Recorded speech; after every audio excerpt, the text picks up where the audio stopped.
Okay, I think we changed a little bit from the previous press conference, so we'll start another one. Thank you very much, everyone, for coming and for waiting. You are the most faithful of the journalists waiting for the end of this November FAC, again with a packed agenda. So High Representative will summarize the discussions for you, and then we will take few questions. And with this, I will give the floor to High Representative.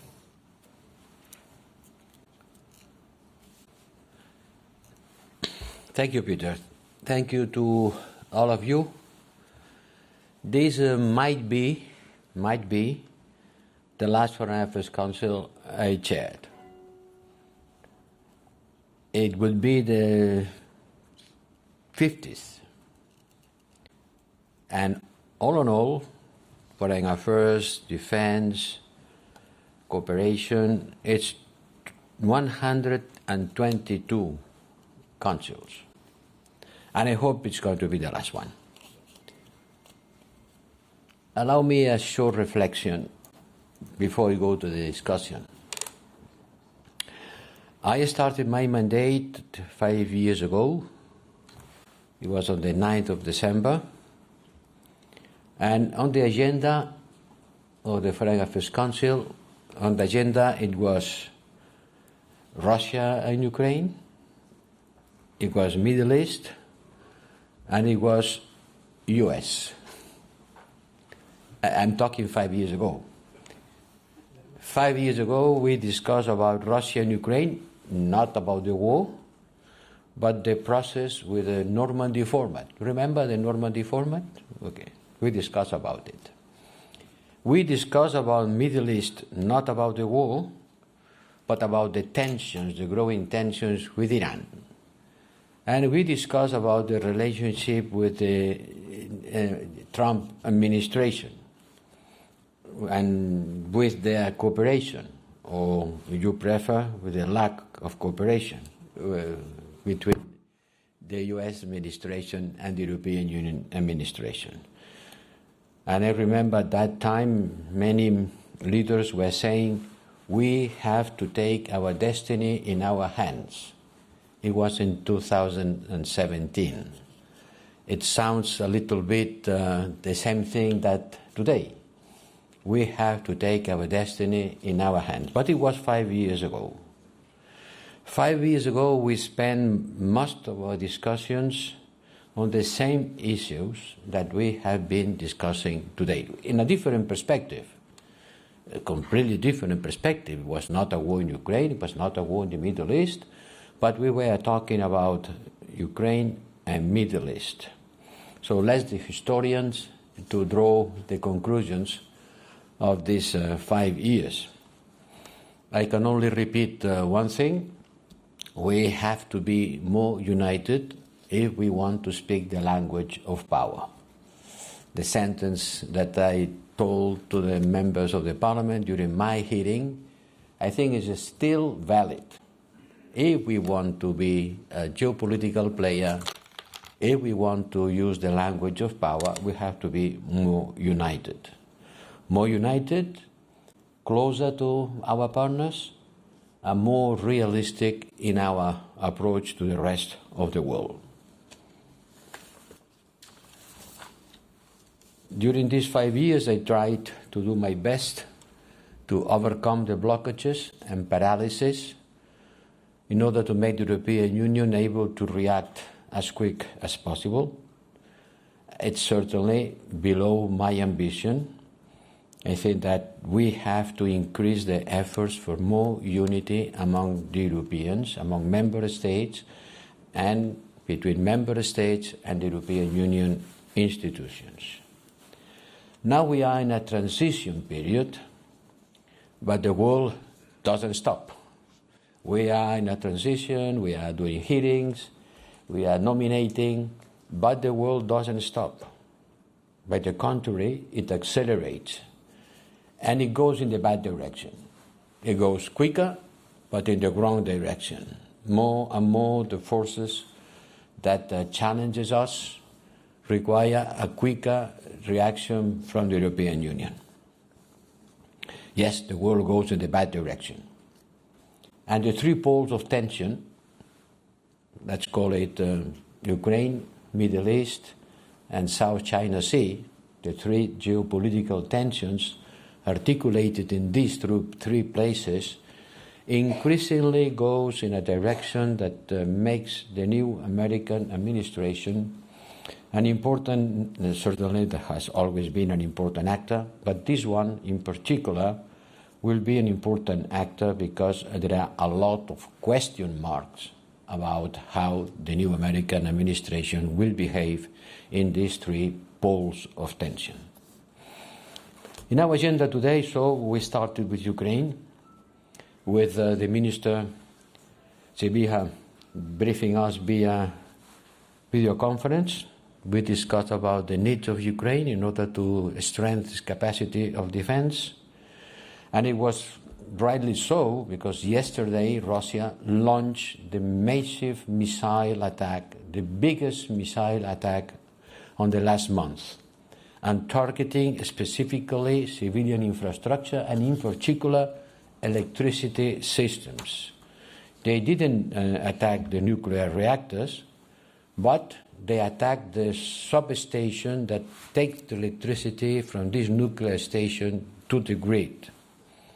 The Ukrainians were able to shut down about 80% of the Russian missiles, also using F-16, but today, for example, in Odessa, there is 80% out of electricity. So the attacks against the civilian infrastructure, and in particular electricity, has been more important than at any other moment. Odessa, tens of people being killed and injured, and many more around Ukraine. What does it mean? Well, it means that Putin doesn't look to be ready to negotiate, rather to escalate. He doesn't look willing to negotiate, but escalate the war in order to fulfill their goals. And their goals has been clearly since the beginning, to conquer, to occupy, and to subjugate Ukraine, an European country, a candidate country to the European Union. And tomorrow it will mark 1,000 days of the war.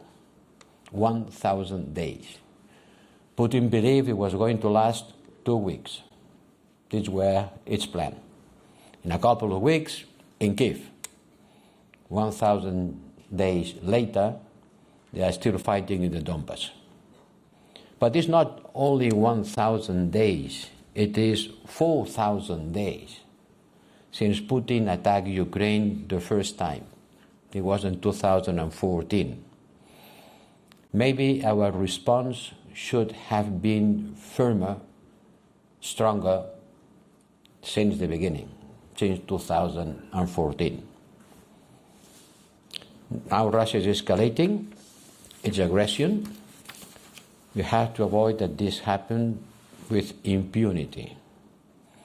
It's clear that each step that is being left without reaction encourages Russia to escalate further. No reaction, more escalation.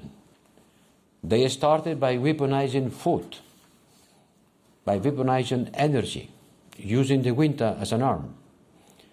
Then they resort to Iranian drones and missiles and military supplies from North Korea, and now even with non-Korean soldiers in the borders of Ukraine. And then they call to China, and the role of China is becoming bigger and bigger. China is today the largest provider of dual-use goods and sensitive items that sustain Russia's military-industrial base. Without North Korea, without Iran, without China, Russia could not support its military effort, could not continue fighting the war. And certainly we are concerned by reports of production and deliveries of complete weapon systems from these three countries, but in particular is North Korea and Iran, the supply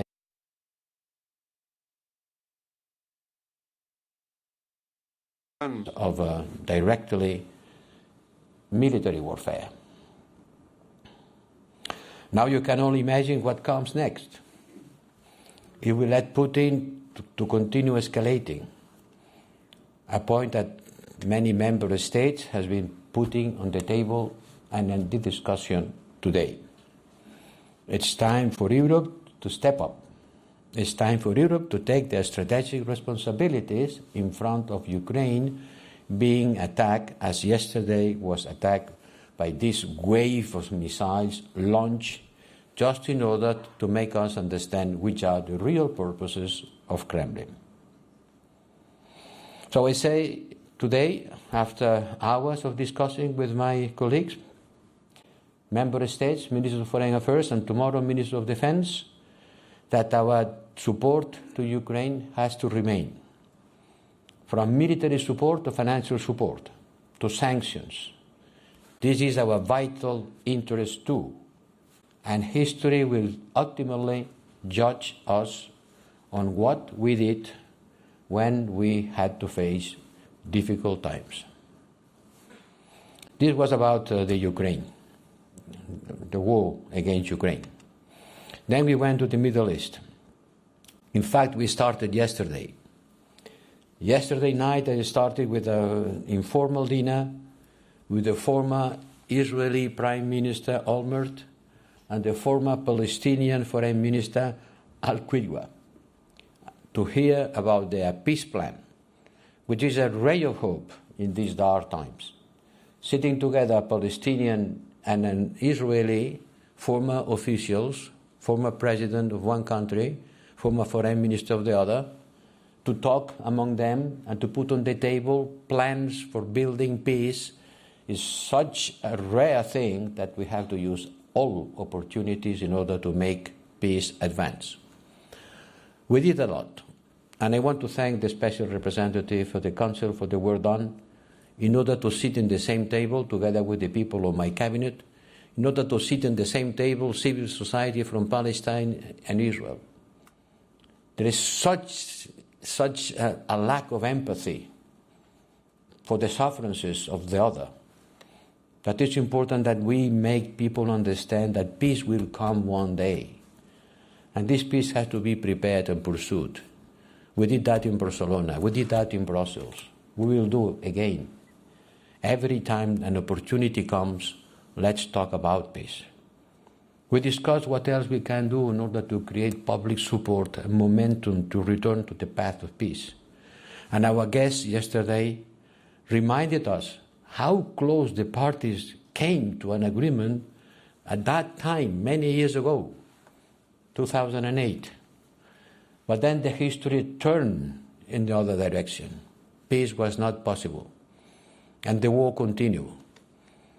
And now we have a moment in which we have to look for all our forces in order to avoid the destruction and the tragic circumstances that are being supported by the people in Gaza and Lebanon, by the hostages still not being released, with the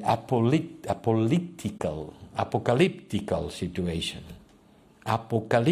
situation in Gaza, where 70% of the death toll is being paid by children and women.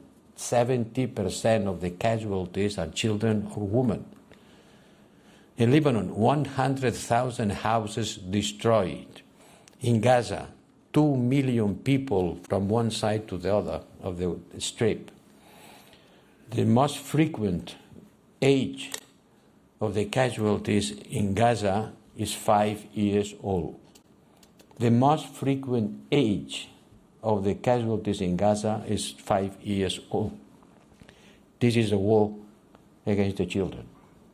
This is something that you cannot explain the suffering of the people, starting with the remaining hostages and following by the tens of thousands of people suffering the worst possible conditions. Listen to the UNRWA head. Listen to Lazzarini. Listen to everyone who has been able to get news from what's happening in Gaza in order to understand what's going on. And that's why I propose to the Council to suspend the association agreement with Israel. More specifically, the part that falls into the exclusive competence of the Council, knowing that the Commission has not proposed anything after Spain and Ireland asked for a study how much Israel is fulfilling their obligation according with the Association Council. And I presented a report done by our Special Representative for Human Rights, and he presented a proposal. Most of the member states considered that it was much better to continue having diplomatic and political relationship with Israel, so the decision was not taken into consideration, as expected. But at least I put on the table all the information produced by United Nations organizations and every international organization working in Gaza and the West Bank and in Lebanon in order to judge the way the war is being waged. We discussed also about UNRWA, the legislation adopted by the Knesset that we have condemned strongly, considering that the role of UNRWA is irreplaceable, but without saying how it will be replaced. We discussed about the sanctions proposed against Hamas and against the violent settlers, against the people who are attacking the Palestinians in their houses and their lands in the West Bank. The West Bank remains on the brink of Israelis' operations and settled violence. It has not been an agreement, not yet, but I hope that, by the way, following decisions taken today by the Biden administration, the member states will reconsider the proposals I made about some extremist shelters by their illegal actions in the West Bank. We also considered the consequences of the ruling of the International Court of Justice about the economic relations with the illegally occupied territories, which are under a system of labeling in order to identify them coming from these illegally occupied territories, and member states will decide if they consider taking more actions according with this ruling of the International Court of Justice. On Lebanon, member states were considering a ceasefire, asking for it to take place quickly, considering the massive displacement of close of 1 million people, widespread destruction of civilian infrastructure, and surging civilian deaths at a level that cannot be tolerated. All in all, Lebanon, West Bank, Gaza, hostages, the peace process has to be revived. And the Global Alliance for the Implementation of the Two-State Solution that we launched in UNGA, that was having a meeting in Riyadh, will have a meeting on the 28th November, my last day in office here in Brussels. Because the key word is implementation, not just recognition, not just expressing wish, but implementation, doing something for this to happen. Otherwise, it will be words that brings nowhere. And we need to go somewhere. We need to go for a settlement, for that solution of this endless crisis that so many sufferances, so many people losing their lives on these last 5 years. In the middle of this discussion, we discussed also about the relationship with the US. We need an unprecedented level of coordination among us in order to deal with the new American administration. Secretary Blinken came to Brussels. I had a meeting with him. I remembered how many times we were discussing about how to avoid the war in Ukraine, and how many times we have been discussing about to get a ceasefire in Gaza. We will meet again in Rome by the end of the month. But now the situation is completely different. We have the Ukrainian, so we have the North Korean soldiers fighting against the Ukrainians in the borders of Europe. We have the Iran military assistance, ongoing support to China, ongoing support to Russia. The political landscape is completely different, and the relationship with the new American administration will be certainly, how can I say, interesting, and it is also an opportunity for us. It is also an opportunity for the Europeans to appear as a reliable partner, as a rational actor, as someone that can bring rationality, that can bring interest, for sure, but also respect for international law, respect for the climate threat, and not only being, let's say, this way of dealing above the alliances and above the rules. This is something that the Europeans has to use as an opportunity. Trump represents an opportunity for the Europeans, not only to wake up. We already woke up 5 years ago, but to use our capacity and our system of working in order to make a clear voice in the world stage. We have to invest more in security and defense. This is something that I've been repeating since the beginning. Remember, Europe is in danger in 2022. Remember, Europe is in danger, strategic compass, increased defense capacities, produce ammunition, be stronger. Europe has to develop its security and defense, and that's the work of the High Representative. I want to remind it, the High Representative is not the chief diplomat. It's for diplomacy and it's for defense. It's for security and defense. I have been very proud to develop this part of my job. Then we went into any other business, a lot of any other business. We went to Georgia, we went to the Horn of Africa, went to Venezuela, we went to the COP conference in Azerbaijan. Let's start by Georgia. The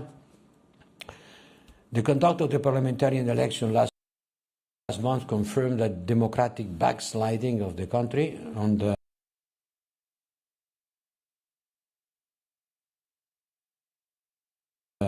current government.